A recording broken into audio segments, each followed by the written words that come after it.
Il versa un sachet de sucre blanc dans de l'eau bouillante. Ensuite,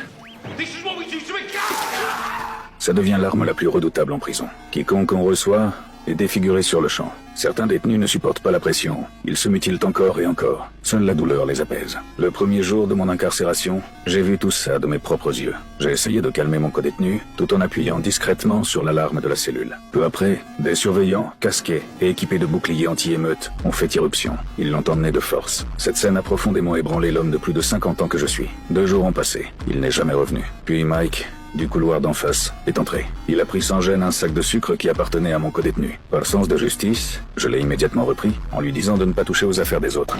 I tell you what, mate, your card's marked. Je ne savais pas qu'il ne comptait pas le manger. Il a versé tout le sucre dans une bouilloire électrique. Très vite, une eau sucrée brûlante était prête. Il est sorti avec, et la seconde d'après, il l'a jetée au visage d'un autre détenu. C'est là que j'ai compris que je m'étais attaqué à la mauvaise personne. À l'heure du repas, Mike m'a pris mon morceau de poulet. Cette fois, je n'ai rien dit. Mais quand est venu mon tour d'appeler, il a encore coupé la file et m'a arraché le téléphone. Il ne volait pas seulement ma place, mais ce temps d'appel si précieux pour chacun. Autour, personne n'est intervenu. Tout le monde regardait, froidement. J'ai essayé de récupérer le téléphone,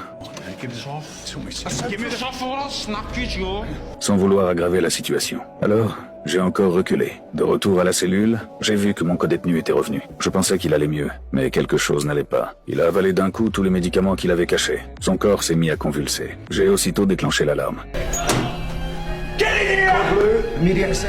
Les gardiens sont arrivés, mais ils n'ont pas ouvert tout de suite. Ils ont attendu des renforts. Ce n'est qu'après leur arrivée qu'ils ont enfin ouvert la porte. Mais il était trop tard. Il est mort sous mes yeux. Le lendemain, je faisais la queue pour appeler mon fils. À peine la ligne établie, Mike est arrivé, a pris le téléphone sans un mot. Je l'ai suivi en criant pour l'empêcher de parler. Il a réagi violemment. Mon nez s'est mis à saigner. Tout cela a été vu par un chef de gang à proximité. Il se demandait pourquoi je ne ripostais jamais.